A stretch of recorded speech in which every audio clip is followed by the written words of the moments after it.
Dari situ ketiga pelaku yang berinisial HS usia 30 tahun, AP 25 tahun, dan CN 30 tahun langsung perkaus si tukang ojek ini hingga nggak sadarin diri.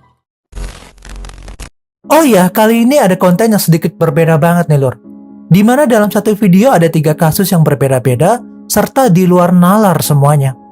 Salah satunya ada yang bikin dunia bener-bener udah gila banget deh sekarang.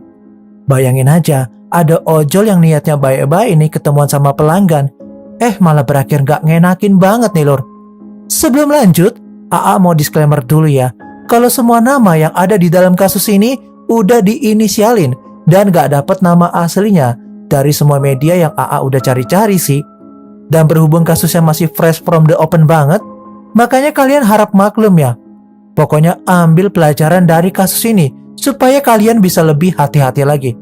Seperti apa sih kasusnya? Tanpa berlama-lama lagi, langsung aja kita gaskan ke case-nya. Kasus pertama ini masih baru dan terjadi di Indonesia loh. Dimana kalau orang niatnya emang udah nggak bener, pasti dia bakal ngelakuin apapun demi terwujudnya rencana itu. Kisah nggak mengenakan ini harus dialami oleh seorang driver ojol berinisial R yang mata pencahariannya itu cuma berasal dari ojek online.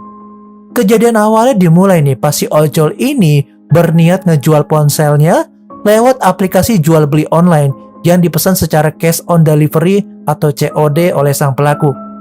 Pas sudah sampai di lokasi COD-annya, pelaku nyuruh korban buat masuk ke dalam rumah. Di sana tukang ojol yang berinisial R ini langsung disuruh berlutut serta diperlakuin macem-macem. Dari situ ketiga pelaku yang berinisial HS usia 30 tahun, AP 25 tahun, dan CN 30 tahun langsung perkaus si tukang ojek ini hingga nggak sadarin diri. R pun bilang kalau dia disekep dari jam 10 pagi sampai jam 3 sore. Parahnya lagi nih ya, pas udah sadar, si R ini udah nggak pakai sehelai benang pun. Dia juga ngalamin cedera di berbagai wajah dan hidung, serta harus dibawa ke rumah sakit buat perawatan. Nah pas udah selesai dari rumah sakit, si R langsung lapor kejadian itu ke pihak berwajib. Tim pihak berwajib bareng pengemudi ojol di Padang itu langsung ngelakuin pencarian terhadap 3 waria tersebut. Di sana mereka berhasil nemuin salah satu pelaku bernama HS yang kebetulan lagi jadi MC di salah satu acara. HS ditangkap dan langsung diinterogasi guna ngasih informasi tentang keberadaan 2 temennya, yaitu AP dan CN. Hingga akhirnya kepolisian berhasil nangkap 3 pelakunya pada tanggal 8 Oktober 2023. Gara-gara kelakuannya itu nih ya, 3 waria ini dapat hadiah spesial dari hakim dengan hukuman 9 tahun penjara. Ya pelajaran yang bisa kita ambil dari kasus ini, harus selalu berhati-hati ya sama siapapun. Apalagi kalau udah mau ketemuan sama orang gak dikenal.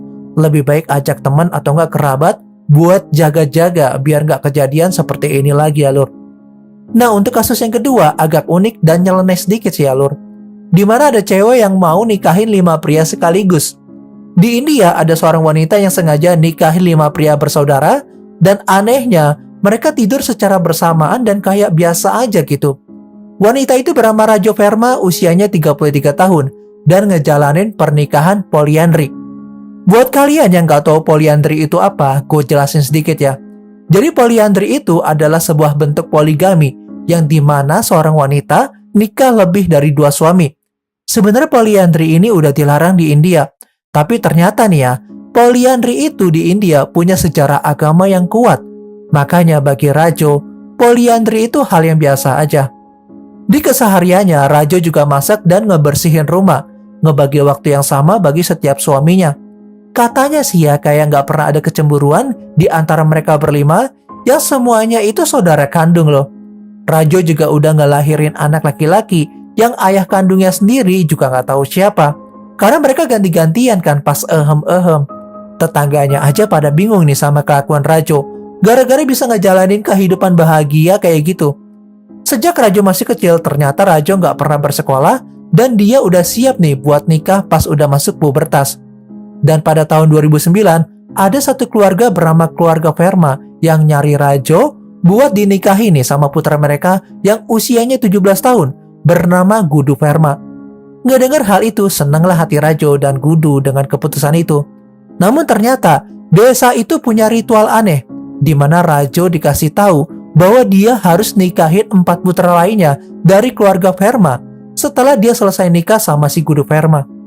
Awalnya Rajo kaget nih dengernya, tapi karena udah tradisi, akhirnya Rajo nerima dan setuju. Di antaranya ada Sanram Verma, Baju Verma, Gopal Verma, dan Dinesh Verma. Gara-gara pernikahan yang ngejutin ini, akhirnya ada salah satu berita dari Inggris The Sun yang ngehubungin Rajo buat diwawancara. Si Rajo ngasih tahu kalau sebenarnya ibunya juga nikahin 3 pria sekaligus yang punya hubungan saudara alias bersaudara. Rajo juga bilang kalau pas malam-malam mereka pengen ya si Rajo ternyata nikmatin banget pas lagi begituan sama kelima suaminya. Aduh, agak aneh juga sih ya. Dan untuk kasus yang terakhir, ada seorang pria yang bisa hamil loh. Percaya atau enggak, ternyata pria bisa hamil dan bisa ngelahirin loh. Dan bener adanya loh. Sepanjang sejarah ternyata ada banyak kasus medis yang masih jadi misteri. Salah satunya ada kisah seorang pria bernama Sanju Bhagat yang hamil saudara laki-lakinya sendiri. Sebenarnya bukan hamil beneran, tapi kayak ada gangguan medis yang sulit banget dijelasin. Jadi di dalam perutnya si Bhagat ada saudara kembarnya yang hidup dan tumbuh selama 36 tahun. Awalnya dokter ngira kalau di dalam perut Bhagat yang besar itu ada tumor yang harus diangkat.